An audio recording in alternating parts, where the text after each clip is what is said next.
Quiz में question number 1 है आपके पास। नॉलेज बेस है following statement, convert the statement into FOL. Statements given है, इन स्टेटमेंट्स को आपने ट्रांसफॉर्म करना है इनटू एफओएल। पार्ट्स हैं इसमें, देखें नंबर ए पे कह रहा है some student took French in spring 2001। इस स्टेटमेंट को ट्रांसफॉर्म करना है इनटू एफओएल। एफओएल आप पूरे लेक्चर में एक पढ़ चुके हैं, उससे रिलेटेड आपने एग्जांपल भी कर लिए, असाइनमेंट भी सॉल्व किए, so you can transform these statements into FOL. Part B है every student who takes French passes it. Part C है only one student who took Greek in spring 2001। Part D है the best score in Greek is always higher than the best score in French. Part E है every person who buys a policy is smart. Part F है no person buys an expensive policy. Part G है there is an agent who sells policy only to people who are not insured. Part H है there is a barber who shaves all men in town who do not shave themselves. Part I है if anyone cheats he suffers. Part J है if anyone cheats everyone suffers. Part K है someone walks and someone talks.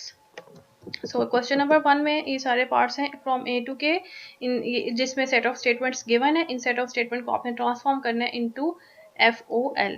Question number 2 है Nintendo says it is a criminal for a programmer to provide emulators to people.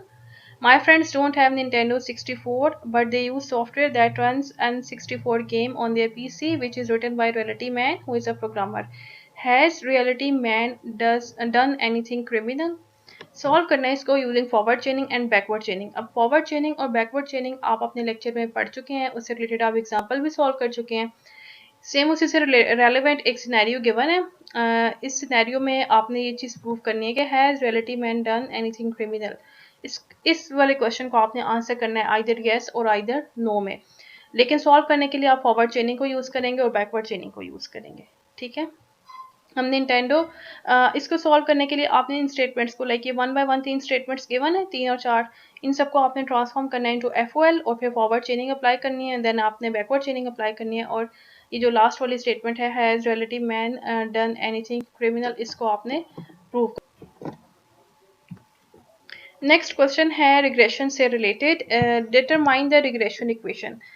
ये sample एक numeric data given है, 2 columns हैं जिसमें x है hour of mixing, hours given है 2, 4, 6, 8, 10 और 12, ये आवर्स गिवन है, इसको हम x कहेंगे और इसका नाम है आवर्स ऑफ मिक्सिंग, मतलब इस वेरिएबल को हम कह रहे हैं कि कितने आवर्स हमने मिक्स किया। y जो है वो टेम्परेचर है वुड पल्प का, वुड पल्प हमारे पास y है, उसका जो टेम्परेचर है that is y, temperature of wood pulp और कितने आवर से मिक्स किया, x आवर ऑफ मिक्सिंग है, y जो है वो टेम्परेचर है वुड पल्प का।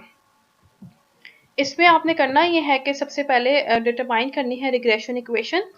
आप डिटरमाइन करेंगे, इसको सॉल्व करेंगे, ये जो टेबल गिवन है इसको सॉल्व करेंगे और आपके पास जो रिग्रेशन के कोफिशिएंट्स आएंगे उसके थ्रू आप रिग्रेशन इक्वेशन डिटरमाइन करेंगे। ये भी आप पढ़ चुके हैं अपने लेक्चर में, लास्ट लेक्चर जो था वीक 8 का, उसमें आपने कवर किया था। ये ड्रॉ करेंगे best line through the data points, means आपने ग्राफ बनाना है, पहले स्कैटर प्लॉट बनाएंगे, फिर आप इसमें से रिग्रेशन इक्वेशन की जो लाइन बनती है वो बेस्ट लाइन ड्रॉ करेंगे।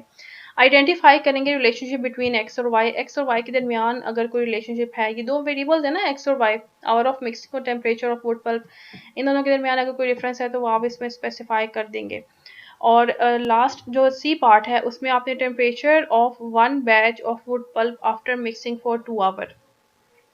रिग्रेशन इक्वेशन आपने सॉल्व कर ली, उसके बाद आपने x की वैल्यू 2 रखने के बाद, because after 2 hours of mixing का है ना, determine the temperature of 1, temperature आपने डिटरमाइन करना है, तो टेम्परेचर जो है वो y है और after 2 hours of mixing x की वैल्यू गिवन है, 2 आवर्स मिक्स करने के बाद y की वैल्यू क्या आती है ये आपने डिटरमाइन करनी है। तो आप x की वैल्यू पुट करेंगे 2 इन रिग्रेशन इक्वेशन और जो y की वैल्यू आएगी वो आपने डिटरमाइन करनी है। तो ये 3 क्वेश्चन हैं आपके पास, एक क्वेश्चन जो है वो 10 मार्क्स है, 3 क्वेश्चन है, तो टोटली क्विज नंबर 4 जो है ये आपका 30 मार्क्स का बनेगा। एक क्वेश्चन 10 मार्क्स और 3 क्वेश्चन है तो 30 मार्क्स का। सबमिट आपने अगेन सी ऑनलाइन पर करवाना है, डेडलाइन इसकी सी ऑनलाइन पर स्पेसिफाइड है। इसको आपने सॉल्व करना है अपने पास हैंड रिटन नोट्स के ऊपर और इसके नोट्स की आप बाद में पिक्चर लेके वर्ड में पेस्ट करके सबमिट करवा देंगे मुझे सी ऑनलाइन पर। So that is your last quiz, quiz number 4। 3 question हैं इसमें और डाटा भी इसके अंदर गिवन है।